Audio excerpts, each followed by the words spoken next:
Final question. This comes from Joe Parisi. What are your views on homesteading? I love it. And I understand it's not feasible for everybody, but for the past 7 years, and we're only on a little hiatus right now because we're renting a house while we build our new house and our new barns and everything. But for the past 7 years, we have not bought any animal products, right? We have meat chickens, egg chickens, turkeys, ducks, dairy goats. I hunt. We have bees, barn cats, dogs. We've sold peacocks. We've done all of that. And I did that not knowing how to do that, not knowing how to get into any of that. It was me and YouTube and my bride, mostly for the sake of my children, but it's become something that I'm really glad that I did for myself. Was there ever a point where you thought, okay, I've bit off more than I can chew, I'm going back? No, but I think it's because we purposefully didn't bite off more than we could chew. We started with chickens, which are a gateway animal. I think, you get chickens and then that's really easy. Well, turkeys are just big chickens. Oh, that wasn't too bad. We've already built this infrastructure. We could put goats where we had the turkeys last year and move the turkeys over here. And it grew fairly organically. And I've loved that. I thought I was doing it for my kids, but it's been great for me. I bet like many things in life, our view of how things ought to look is the obstacle to actually doing them. I'm sure that's true of many people who they think about homesteading, they imagine what it will be like. What do you think there, the disconnect there? So I had a girl one time who was farm sitting for me. We were out of town, and so she was going to come over twice a day, feed and water the animals, all of this stuff.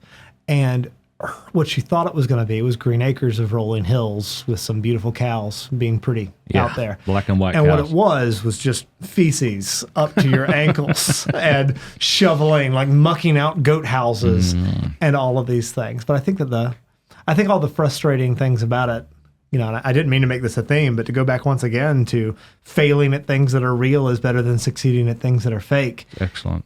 Even the tragedy, even when you had the baby goats were born and one of them died, or when you had I did all this work and then I had a coyote that got into my turkey house and maimed all my turkeys the other day, or any of those things.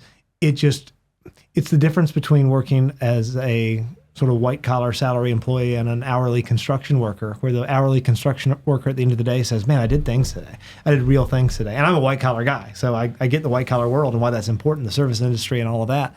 But I think the muck and the ugly and the dirty is so real and beautiful and in such contrast to how we're told we're supposed to want to live. And it's so much more fulfilling. Yeah. And plus you're not dependent, right? You're dependent on yourselves, right? You're dependent on you and your family. That is cool. Sweat equity is a beautiful thing. Would you ever want to live on a farm, Neil? Is there any kind of desire or something? I think that there's things about like the modern, even suburban world that I really like fun restaurants, sushi places, things like that. Right. But I don't know. I'm really interested in just, having a greenhouse, growing my own like peppers and stuff. I think is something I really want to do.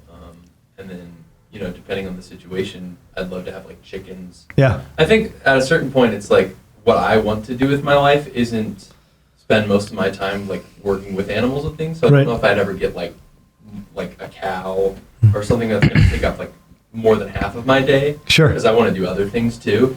But in terms of having, maybe long list of chores and, just having chickens, maybe goats, something like that, I'm really drawn to that. The chores are such a cool part. Like having these kids and saying, all right, well, if we don't get out and do this today, we literally won't have dinner tonight. And it's done in a way that it's like there's the fallback because we can always run to Kroger, right? We can always run to the supermarket at the end of the day if we have to.